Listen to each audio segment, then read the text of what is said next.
Вы видите, да, человек уже практически, вот он продвинулся настолько, что фактически переезд уже маячил. И теперь вот так вот приходится все это дело откладывать. Дети выросли, дети будут жить теперь в Германии. Дети, тем более, больше уже немцы, чем русские. Им тот менталитет уже более привычен.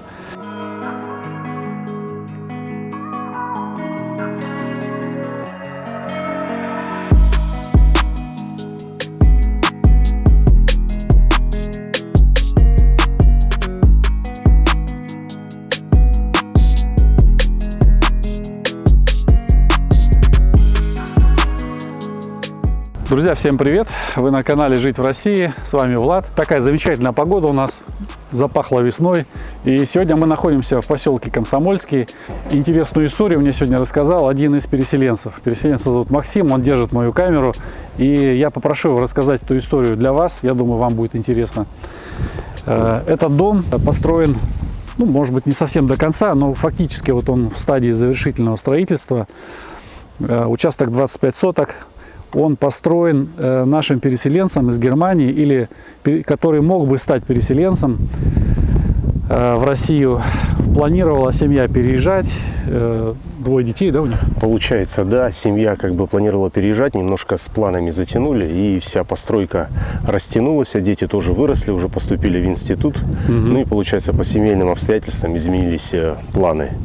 Получается, они сейчас остались, ну, в Германии, дети уже учатся. Дом тоже очень интересный, потому что планировали его с тем взглядом, с опытом, который уже был в Германии какой-то, да, дом обязательно должен был одноэтажный, окна большие. Здесь тоже есть особенность, то, что в этом пятачке, вот именно в этой деревне, земля поделена по 25 соток. И центральная канализация. Это вообще довольно-таки редко здесь, в основном септики, да, и что удобно, центральная канализация для одноэтажного дома, что плиты перекрытия кинули тоже, получается. Это здорово, да. То есть можно, в принципе, второй этаж когда-нибудь, если при желании. Да, фундамент вообще на большой дом очень делался. Земля бралась с фундаментом. Фундамент был очень большой, его даже не весь фундамент этот освоили, на часть построили, потому что не хотели сильно большой дом. Общая площадь 146 квадратов. Ну, единственный нюанс, конечно, что семья для себя его проектировала, планировала, потому что дети уже, наверное, были большие. В будущем рассматривали, и что не будут с ними жить, если только приезжать. Поэтому она такая, что зал большой, и как бы вот гости приезжают. Ну вот сейчас вы видите, получается. То есть, когда собирались переезжать, они хотели переехать всей семьей, а потом, чуть позже уже... Ну, сами планы растянулись, а сама стройка затянулась, а пока думали, как, куда, что, потому Тут что... с участком, ты говорил, да, немножко пришлось ждать, С участком пришлось ускориться, потому что участок взяли к концу обременений. Получается, 7-й год вышел уже, и надо было уже или понятно. Выкупать всю стоимость земли. Так само, чтобы солнце... Да-да, выкупать или всю стоимость земли, или же продлевать. Продлевать после 7 лет уже было невозможно, но из-за того, что здесь СВО идет, да, и получается было бесплатно по году можно было, или по полгода даже продлевать. Поэтому получилось, что еще без лишних затрат получилось... удалось продлить вот эти обременения, не надо было. Ну, то есть участок сейчас без обременения? Без обременения снято. Обременение снимается, когда дом введен в жилую эксплуатацию. То есть теплый контур закрыт, окна, крыша вводится в жилую эксплуатацию, получается, и все, обременения сняты. Понятно. Покажешь дом? Да, давайте пройдем. То есть участок, вот у нас, видите, вот все обнесено забором здесь. Там забор вот такой, вот видите, как в Германии делают. Раубица не хотели специально эти высокие заборы, хотели зеленую изгородь, вот эти сеткой огородились, и как бы планировалось елочки вокруг выстраивать, да?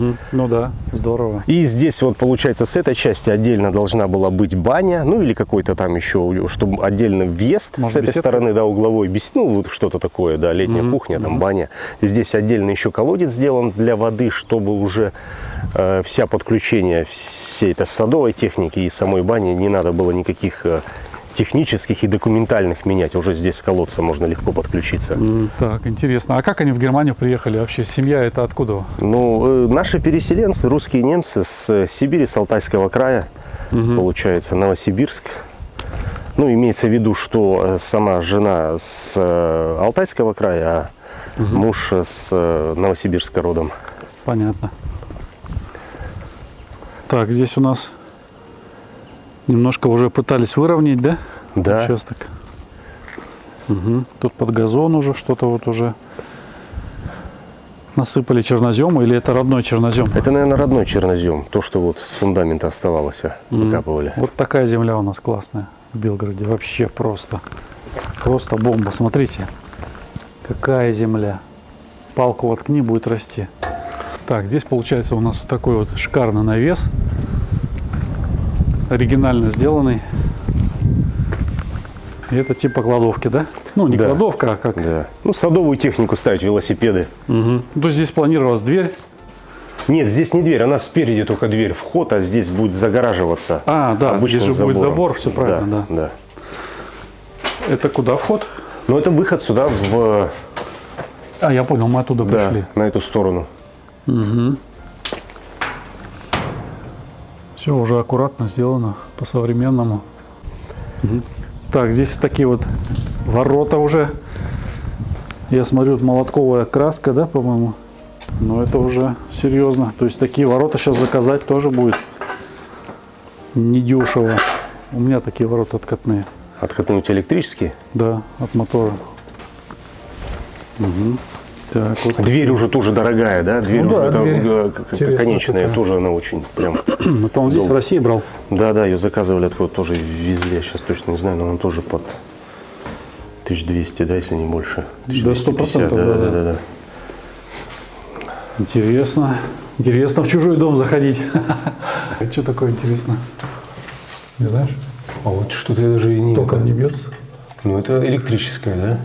Это, знаешь что, это трафо на лампочке, наверное. Трансформатор маленький? Трансформатор. Наверное, да, 12-вольтовый. Да, да. Ну, тут напряжение отличное. 235. Кстати, в Белгородской области, по-моему, везде оно нормально. Если ты не живешь на хуторе где-нибудь. Да, да. В туалете тоже уже получается как бы вся инсталляция внутри, да, унитазы все подвесные. Так, тут уже плитка, смотрю, он наклеил. Но он много уже сделал, да, получается? Да, по чистовой как таковой уже можно, даже если, к примеру, заехать, то если там какую-то бригаду нанять, довольно-таки быстро можешь заехать. Паркетная доска, это называется инженерная доска, это не ламинат. Натяжные потолки, не знаешь? Извини, перебил. Натяжные, потолки натяжные, только вот эта вот над кухней ниша, она из гипсокартона, потому что там еще камин посередке, планировался камин и вытяжка. Камин тоже куплен, тоже уже как бы... Вот здесь вытяжка должна быть. Да, да. Здесь камин, здесь кухня. Остров такой. Это кухня, а это как бы такая зона отдыха, зал. Зал, да, ну стол такой, все. Гостиная. Окно такое интересное, я смотрю. Как-то вот не встречал я такие окна. Ручка мощная. Слушай, ну он так вложился, видно, что... Окна, кстати, Хорошо. у меня товарищ, да, в Германии в отделке работает, и он недавно был на повышении квалификации. Ух ты, серьезное окно прям. Да, и вот это интересно, то, что пленка, которая вокруг окон, здесь я еще не видел здесь в России, часто запениваются окна и срезается. По идее так нельзя, потому что ты поры пены открываешь. Да, да. И они уже сделали по новой технологии. И в Германии, кстати, тоже еще не все так делают, да. И получается, это уже пленка прижата к пене, к краю, да, липкая специально. И получается, уже как бы не должно рассыхаться. И сама, Ну да, она уже от ультрафиолета. пока откосы не сделаны, да, уже не испортится сама пена. Тоже это важный фактор. Подводка воды, канализация, розетки. Розеток, смотрю, много тоже. Продумал. 2, 4, 6, 8. Там включатель. Ну, застройщик жаловался, слишком много розеток. Да нет, нормально. Катя, знаешь, что говорит? Много розеток на кухне не бывает. А их нигде много не бывает. Ну, а ты же, по-моему, тоже, да, у себя много делал? У меня, Сколько у тебя, скажи? у меня под 49. Так, хорошо. Ну, все одной фирмы, я смотрю, окна, двери. Это выход на террасу сюда. Здесь тоже выход на террасу. Слушай, ну он, да, он-то в таком европейском стиле это все дело. А, там, наверное, закрыто, да, с той стороны? Отлично. Выход на террасу. Вот оттуда мы пришли. Здесь у него по планам что было? Это бюро. Бюро. Бюро 14 квадратов. Вот, можно сказать, вся стена у него с освещением. Южная сторона, света много, при желании можно затемнить чуть-чуть. Ну, в общем-то, слушай, это, по-моему, даже типа знака качества. А, ОТК, слушай, или что там? Да, ОТК. Отдел технического качества. Контроля. Отдел контроля качества, точно. Да, да. Слушай, обалдеть, ничего себе. Ну, хорошие такие, да. Ручки. Обычно такие жиденькие, грубенькие. Прям так серьезно все. Молодец, вложился, да, жалко, что не переезжают они в этот дом. Здесь так оригинально. А там подсветка получается у него. Да, точно. Разных цветов. Какого хочешь, какой хочешь цвет делаешь. Стены просто белые. Интересно, там кругляшком так раз залито. Полы тоже есть полоса разрыва, демпферная лента возле стены, где тоже бывает упускают, да, такие, кто Да, это недобросовестно Это грамотно. относится. Иначе порвет, как у меня порвало в кухне. Да. Мне все переделывать надо, полы в кухне. Да, вот здесь тоже разрыв. Отлично, да, это продумано. Это он сам, наверное, планировал, да, все? Нет, ну, естественно, технически это все застройщик уже сам реализовал, да, получается. Сам заказчик, он как бы в стройке, для него это первый объект, он как бы не в теме, да. Это что за такое интересное? Ванна куплена, ванна идет как чаша. Ага, красивая такая, да. Кстати, да. Итальянская. На-на-на-на-на-на-на-на-на. Будет плавать будущий хозяин и петь песни итальянские. Красивая люстра. Ну это да, это уже мелочь жизни. Но я просто вижу, что он действительно собирался переехать, собирался здесь жить. Ну это да. И у них не получилось. А что у него вообще, что за семья? Это твои друзья, да, получается? Да, да. Ну, мы в Германии рядом жили, получается. Мы чуть раньше переехали, а они планировали. Интернет. Вы планировали вместе с ними? Ну, да нет, вместе как получится. У каждого свои заморочки, семьи, дети, у всех разные возраста и ситуация жизненная. Поэтому вместе навряд ли когда-либо получится переехать.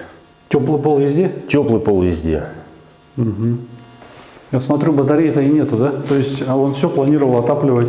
В этой зима уже газ пустили. Здесь все как бы сделано. Газ пущен, вода, все юридические моменты завершены, да? Тут ни с чем больше не надо заморачиваться. Дом, кстати, эту зиму очень хорошо себя показал. Окна были все сухие. Начало зимы еще на электричестве топились, а потом уже газ пошел, уже начали увеличивать температуру, и очень хорошо все. Кирпичи, кстати, я тоже, они не просто как бы, а именно что завод. У нас здесь в Белгороде два завода всего, да, 2 или 3, наверное, это ЖБК и Арбет, которые такие ГОСТовские стандарты, которые здесь школы, высотки строят, здесь вот такие. А вон они, по-моему, на улице как раз покажешь, да? Да, кстати, а это, кстати, видно, да, кто разбирается, поймет, вот эти вот керамзита-бетон, это получается он, да? глиняные камушки с бетоном смешанные, да, очень теплые стены, кстати, у меня тоже дома, но вот эти, когда именно 4 ряда, именно вот этих, это уже понятно, что это уже заводские. 4 стенки. 4 стенки, да, потому что у меня, допустим, 2 стенки, да. Дюбель сюда закрутишь, он здесь будет держать и здесь. И кирпичи очень крепкие, их, бывают даже эти пустотелые в ступеньки и все такое, да, делают. Они живучие, не боятся воды и разморозки. В общем, это все, остатки, все это остается, да, строительных материалов? Нет, мусор еще весь будет убран, по идее. А, понял. Да. А остатки? Где-то застройщик, нет, кирпичи, наверное, тоже будет, потому что где, если дальше, это тоже остатки как бы остаются, да, и потом кирпичи, наверное, эти уйдут отсюда, и весь мусор будет, получается. Да. Отмостка хорошая, я смотрю, тут метра, наверное, 1,20 м, наверное, где-то, да? 1,20 м, наверное, я могу точно сказать. Давай сейчас замерим. 1,33 м. Классно. Классно. Ну-ка, здесь сразу покажу. Мне просто интересно, я всем показываю сразу. А, это вот как раз с той двери мы сюда выглядывали. Здесь тоже все по-немецки. Смотрю, он прям он делал все так, как в Германии, да? Ну, под шубой, райбепуц. Под шубой, ага. Свет заведен, газ есть, только жильцов. Жильцов еще пока нет. Жильцов пока нет. Получается ванна, унитаз, биде, душ и вот ванна, которая там стоит, да, чаша, ванна-чаша. Тут уже сделано все под душ. Ага, вот эта штучка вынимается, чтобы прочистить там. Здорово. А здесь место для ванны. Вот слив, я так понимаю. Да, вот. Краны вкручиваться будут сюда. Что для Германии нетипично, так это вот этот металл, крыша из металла, да, ее тут металлочерепица называют, и она в дождь, если крыша обычная, то есть перекрытия не бетонные, то дождь слышен сильно. Ага. А здесь получается, естественно, что плиты перекрытия, это вообще ничего слышно не будет. Понятно. Ну, сегодня наша ситуация это особо ценится, да? Да, согласен. Когда бетонные перекрытия. Слушай, а здесь получается это все под полотенцесушитель, наверное, да? Это под полотенцесушитель, да. Розетки. Так, тут под унитаз. Унитаз, инсталляция. Здесь биде. Ну, все есть. Тут вентиляция над унитазом. Ну, все грамотно, молодец. Хорошо он все планировал, конечно. Так, а там мы были? Нет. Нет, здесь мы не были. Это отдельная комната. Это типа пульт управления всего отопления. Продолжение, это же опять теплый пол. Угу. Слушай, а вот здесь что это? Тоже теплый пол. И это, там? и Это, там. это туда, наверное, да? А Да, это... наверное, когда много контуров, да, не влазит, и чтобы стрелки, видать, они сюда, продолжение, я не знаю, почему так сделали, да. Ну, почему бы нет? Видимо, там проще зал подкрутить, скажем, да, там Да. что-то. А здесь будет уже вот эти все комнаты. Ну, скажем, там половина дома, здесь еще какая-то часть дома. Наверное, да. Угу. Все это будет еще заливаться бетоном. Ну, то есть человек, который, если купит, он зальет это все бетоном, все это закроется. Кстати, знаешь, я смотрю,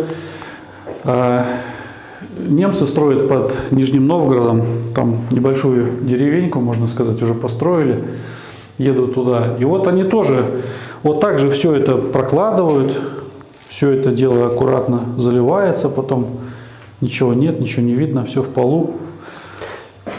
Ну, здесь еще тянули, потому что газа не было.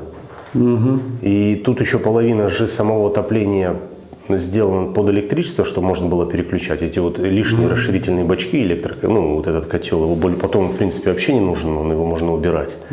Но если вдруг нету газа, то как бы... Вот он, электрокотел стоит.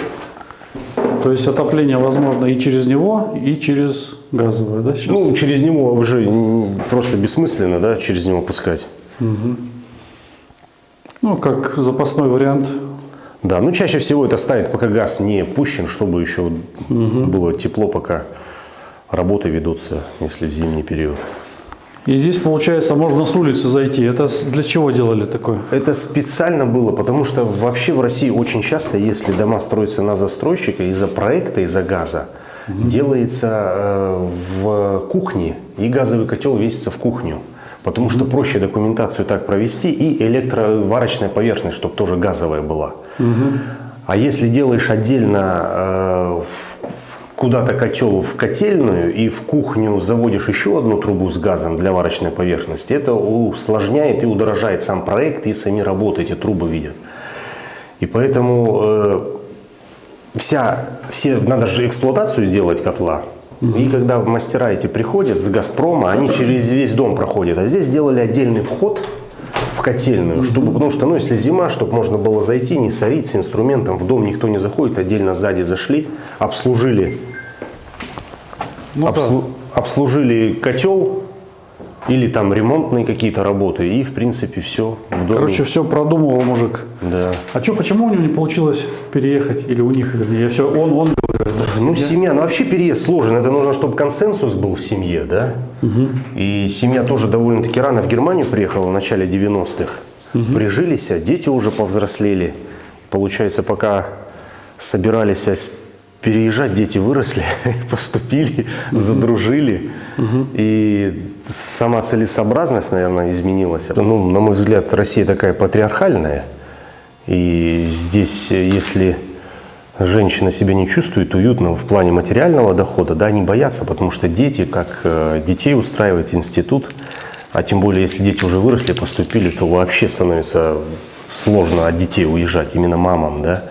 И сам возраст очень важен, когда переезжать. Это тоже очень такой момент, который нужно обговорить. А дети у них уже анимеченные такие, как бы Да, более немцы, получается, чем русские, они, да, они по-русски не говорят, они понимают, но не говорят. Это тоже сложно. такое. Это сложно. Да, Им уже сейчас за 20 лет, они уже сейчас в институт дополнительный, поступили. конечно. Да, у нас у самих, когда этот вопрос вставал, нужно иметь в виду, да, когда 10-летних привозишь, они там через месяц ассимилируются, и они вообще не понимают, они Германию сразу забывают.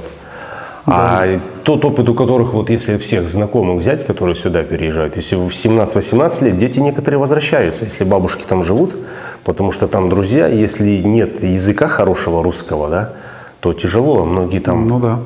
Ну, есть такие случаи, где семья переехала, а взрослые дети пооставались в Германии. Ну, я маленьких перевез, ты маленьких перевез. Оно проще, они по-русски говорят, Да. мои говорили по-русски, твои. Но в этом плане проще, конечно. А когда дети только по-немецки, сложно, привыкание идет. Тем более сейчас у нас, вот, допустим, семья, вот Мария, они приехали, допустим, дети по-русски плохо, и сейчас нет возможности у нас, например, ходить в школу, и дети как бы изолированы, да, они не могут никак вот нагнать русский язык. Это, конечно, да, надо учитывать. При всех плюсах Белгородской области, их немало, их прям вообще очень много, наверное, по сравнению. Но мы же недаром на 3-м месте. Москва, Санкт-Петербург и Белгород на 3-м месте. Несмотря на все плюсы, все-таки у нас минус – это, конечно, близость к границе. Хотя вот сейчас окно открыто, камера стоит на подоконнике, мы были на улице, да, тихо, ничего, ничего не... Ну, это вопрос же временный, это всегда... Да, что начинается, но заканчивается рано или поздно. Но, тем не менее, переселенцев едет много. Кто-то недавно ездил на таможню, не помню, кто мне говорил. Кто-то растамаживал машину, говорит, одни немецкие номера. Да, да. Вот, так что люди все равно едут. Белгородская область вообще близка тем, кто жил в Германии, потому что здесь очень большая такая прослойка одноэтажная. Белгород вообще, Белгородский район, он одноэтажный. И если... Чистота, аккуратность, этого просто не отнять. Я сейчас ехал, просто вот смотрю, да, я привык, как бы мы больше в той стороне, я там уже к этим домам привык, я их вижу, они, взгляд замылился. А здесь я заехал, я в Комсомольском, особенно в эту часть, я к тебе еще проезжал, как бы, а сюда вот мы проехали, опять смотришь вот дома, да, и опять вот эта мысль, дома, ну елки-палки, вот мы были там у друзей в Подольске, ну можно сравнить, наверное, вот с ближайшей Москвой, то есть вот прекраснейшие дома, красиво, везде газ, 98% газифицирована область, да, это не может не радовать, везде асфальт, да, где-то, где строятся новые новостройки, во-первых, проводят газ, свет и дорогу сначала, а потом начинают строить. Ну, по крайней мере, может, не асфальтированную делают, а хотя бы подсыпая дорогу, чтобы ты мог ездить по грунтовой, не по грязи. Это огромные плюсы, к которым, ну, люди, может быть, привыкают и думают, на Западе лучше. Ну, может быть, свои плюсы есть на Западе, я не хочу ничего сказать, но если мы сравниваем с другими областями, я не перестаю удивляться до сих пор. Ну, еще интересный момент добавлю насчет газа, ты сказал. Это еще не типично для России, то, что газ под землей. Газ под землей, да. Ну, старые районы там еще видно, вот эти трубы. Кстати, идут, мы вот вчера ездили в да. Карачанский район, тоже купил товарищ переселенец дом, а у него еще старая советская вот эта вот труба. И я говорю, слушай, сейчас тебе вот что-то в доме делать, ты сюда КАМАЗом не заедешь, она низко, не сделана вот эта арка, еще некоторые, знаешь, такие в Краснодаре, вот такие арки, их много таких. Вот. Ну, может быть, в современном Краснодаре тоже нет, не знаю, но мы ездили, когда искали, тоже много этого видели. Вот. И вот это огромный плюс, да, вот сейчас смотришь на улицу, газовых труб нет, у нас в селе уже нет их тоже. Таврово 7, если ты обратишь внимание, там будешь проезжать, там столбов нет электрических. Там для эксперимента весь район полностью электричество под землей. То есть, получается, это тоже уже есть опыт, где убирать столбы, чтобы проводов не было видно, как в Германии. Это тоже, кстати, да, вообще классно, да. То есть вообще будет смотреться как, не знаю, суперсовременный такой поселение, супер. Даже вот это, где мы сейчас с тобой находимся, это тоже такой необычный пятачок, потому что Здесь сначала вообще по 15 же соток стандартно делят землю, здесь по 25 все поделено. Здесь, ну, мне говорили, не знаю, правда, неправда, что администрация для себя их поделила и центральную канализацию сначала сделали, то есть инфраструктуру всю проложили. То есть получается здесь такой немножко, ну, элитный, как бы сказать, вот этот пятачок, потому что здесь озеро внизу находится, даже 2 там озера. И, в принципе, вот этот весь горизонт зеленый, деревья. Слушай, я понял, извини, перебил. Сюда на рыбалку ездят на эти озера. Да. В Белгороде очень много новостроек, целыми районами, кварталами, эти десятки километров все застроено. И дома голые, без деревьев. Кто раньше заехал, появляются уже деревья. А в Комсомольце, деревня всегда это была, она старая. Кстати, да. И получается, здесь из-за этих озер, здесь от города всегда были дачный поселок. То есть они как бы... То есть озеленение... Да. И получается, здесь вот эта деревня, она в естественной природе. Поэтому здесь вокруг Комсомольца деревья высокие. Если сейчас посмотреть, вот если буквально сейчас, когда все расцветет, здесь весь горизонт зеленый в деревьях. Если уехать на юг, там Таврово, Дубовое, да, там не везде так. Там получается некоторые вообще голые, только голые новостройки. Есть, это надо еще 10-15 лет, пока это все возле домов вырастет. Сейчас ты вот сказал, я смотрю, да, я вижу деревья, деревья, деревья, деревья. Здесь буквально за домом все уже лес, роща, все в зелени. Получается, здесь если гулять прям по лесам, по этим тропинкам. За грибами ходить. За грибами. Собак выгуливать, потому что в России это тоже сейчас стало модно. Ну да. Все выгуливают собак. Интересный паркет, слушай. Это плитка. Это плитка, это плитка остатки осталась. Плитки, да. Плитка, упаковка и паркет. Да, она называется здесь инженерная доска. Ее получается, ну как паркет, да. Но инженерная доска чем отличается? То, что у нее есть стык. Она стык в стык, как ламинат. Кладется и потом уже полируется и там лакируется. Это получается чуть-чуть лучше, наверное. Тот же самый качество паркета, только сама... Кстати, у нас есть семья в Бессоновке. Они занимаются укладкой паркета, шлифовка, у них машинка есть. Вот видишь, тоже хорошо. Что, кстати, потому что это работа. Они там занимались. Они тоже могли бы вот это дело сделать. Ну, тут видишь еще, что касается переезда, ты у меня сейчас спросил. Сам возраст... В каком возрасте ты переезжаешь? Потому что, ладно, ты в 20, в 30 переезжаешь, но в пенсионном возрасте нужно очень хорошо задуматься, потому что люди в 60 лет, с чем они коммуницируют в Германии? Ты же со школами не связан. Телевизор, если ты телевизор много смотришь, конечно, ты внутренне бунтуешь и хочешь от всего что-то уехать, тебе там не устраивает какие-то меньшинства или еще что-то. Но если по-честному, в 60 лет они ни с кем не встречаются. А молодежь, дети, которые думают о будущем, понятно, их в школе постоянно какие-то бывают конфликты, в детских садиках и востребовано. Поэтому очень важно возраст свой правильно просчитать, продумать, насколько у нас еще энергии и сил хватит. Потому что здесь стройка, строить в 60 лет это, конечно, сложно. Да, да, поэтому и здесь Хотя, знаешь, у нас сейчас переехал человек, он жил в Германии, потом в Парагвае лет 17 или 18, сейчас переехал в Воронеж, построил дом, он говорит, я 40 тонн плитки тротуарной только уложил, один он, человеку под 80. Вот где энергия. Это специфика Белгородской области, потому что все северяне, которые в 60 лет выходят или в 50, в 60 на пенсию на севере, отработав там на Ямале или на Дальнем Востоке, это вообще энергичные люди, это предприимчивые, которые приезжают сюда и строятся. Поэтому в Белгороде ты не встретишь бабушку, которая сидит перед телевизором. Вокруг меня, у меня соседки 80-летние, они как заведенные, они невероятно работящие. Цветы, да. И получается, здесь же у семьи, у этой тоже такой специфика, что тоже люди уже возрастные, да, им тоже уже там за 40 с половиной, да, там ближе к 50, и дети уже по 20 лет. Естественно, там переосмысление идет, а может быть не надо, мы уже здесь уютно живем, и все у нас нормально. Тем более, если хотели это делать для детей, для их будущего, а дети уже выросли и уже теперь там, то они, понятно, что по-другому. Да, для пожилых, конечно, немножко иначе. Опять же, для активных пожилых им будет очень интересно. А нет разницы. Активные пожилые, они всегда будут до конца и огород сажать. Им вообще, им здесь будет уютно. Они там на дачах. С Дальнего Востока, скажем, сейчас, кстати, меня поправят, скажут, 60 лет это еще не пожилой. Я как-то сказал там бабушке 70, по-моему, лет что-то. Сказали, это еще не бабушка, это пожилая женщина. Как почтальон печки, на пенсии жизнь только начинается. Да. Поэтому, да. Ну и важный момент, сама постановка вопроса, нужно ехать к чему-то, а не от чего-то.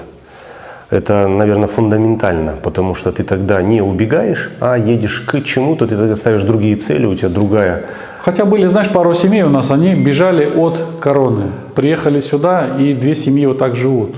В принципе, как бы они уже обжились. И Тогда нормально. сложнее, ты, получается, ты заложник ситуации, ты сам свои цели не ставишь, ты не планируешь, и ты, получается, реагируешь, да, вот это вот разница. Тут, смотрю, подсветильники уже все подвели, все продумано. Жалко, что не приеду, так бы еще одна семья переселенцев у нас добавилась, да? Ну, получается, да, у них сейчас вопрос решается, если нет, то вообще что с домом делать, да, получается, что... Ну, сейчас, продавать будут, наверное, раз теперь уже... ну, если они примут, то, ну да, а что делать тогда? Они сейчас какие-то будут моменты доделаны, наверное, ну, чтобы какой-то был вид, логический конец, так скажем. И... Думал, кусочек торчит. Вот так вот все красиво, аккуратно продумано. Дверь толстая, тяжелая. Порога нет, выходишь сразу. Угу. Да, это большой плюс для пожилых людей. Фундамента полуметрового, как все любят. Вот такая вот история, друзья. Да, к сожалению, бывают и такие моменты. Долго собирались, не получилось. Дети выросли, где-то какие-то накладки. И потом вот так вот приходится откладывать такие грандиозные планы. То есть вы видите, да, человек уже практически вот он продвинулся настолько, что фактически переезд уже маячил. И теперь вот так вот приходится все это дело откладывать. Дети выросли, дети будут жить теперь в Германии. Дети, тем более, больше уже немцы, чем русские. Им тот менталитет уже более привычен. Что ж, друзья, хочется сказать, как я вам часто говорю, не затягивайте с переездом. Если надумали, не затягивайте, потому что все может быть в жизни. Они где-то какие-то такие нюансы, потом раз, и все. Все, спасибо, что были с нами. Спасибо Максиму, который рассказал нам об этом доме, показал. Мне было интересно посмотреть его. Приехал, решил вам показать. Все, всем спасибо, подписывайтесь. Не забывайте, что у нас есть 2 телеграм-канала: «Жить в России» и «Жить в России 2». Первый канал о нашей семье, второй канал о России. Подписывайтесь, смотрите, лайкайте, пишите комментарии. И под этим видео, если не сложно, напишите ваш комментарий, напишите о ваших эмоциях, что вы испытали при просмотре этого ролика, какие у вас мысли появились. В общем, мне светит солнце в глаз, и мне пора выключать камеру. Всем всего доброго, пока-пока.